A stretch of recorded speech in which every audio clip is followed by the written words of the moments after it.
Hey guys, this is Brock with CrossFit Worthy, and I want to give you a quick tip on your running form. So on the left, I have a poorly drawn stick figure of a man reaching his leg out as he runs and contacting the ground with his heel. And on the right, an equally poorly drawn stick figure of a man striking his foot underneath him as he runs, landing on his midfoot. So let's take a look at the effects on the right leg. Okay, so here on the left, we have striking with the heel. The X marks the spot where he's landing on the ground.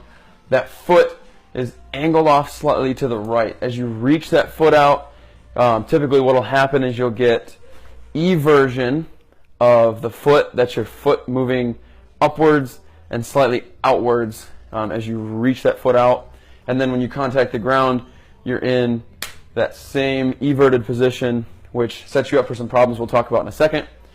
Second man strikes with that fleshy mid part of his foot, the big pad in the front of your foot. Foot remains straight because he's bringing his foot back underneath him, and naturally what oftentimes will happen as that strike comes underneath is your foot will realign to where your natural standing position is. Okay, so when you land in this diagonal foot orientation, the bones in the middle of your foot here end up in an unlocked position. They're designed to stay locked together so that you get a springy response every time you step. Okay, but they're going to unlock and your foot's going to flatten out. So you'll notice in this drawing, you can't really notice an arch.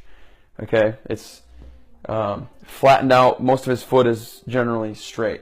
And with this step, he's essentially running into a wall. He plants his foot out in front of him, and all his momentum rebounds back into him, slowing him down. So every time you take a step, you're braking.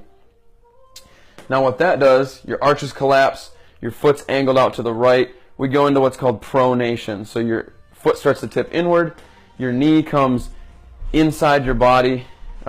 This dotted line here represents perfectly straight up and down, and then your knee comes in. That's a weak position for our knee to be in, and it robs us of a lot of power, on top of the power we've already lost from our arch.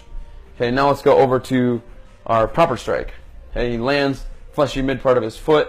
Eventually that whole foot will make contact with the ground, but with his foot straight underneath him, that arch maintains its rigidity. Okay, so all those bones are still locked into place, and they still get that spring off the ground.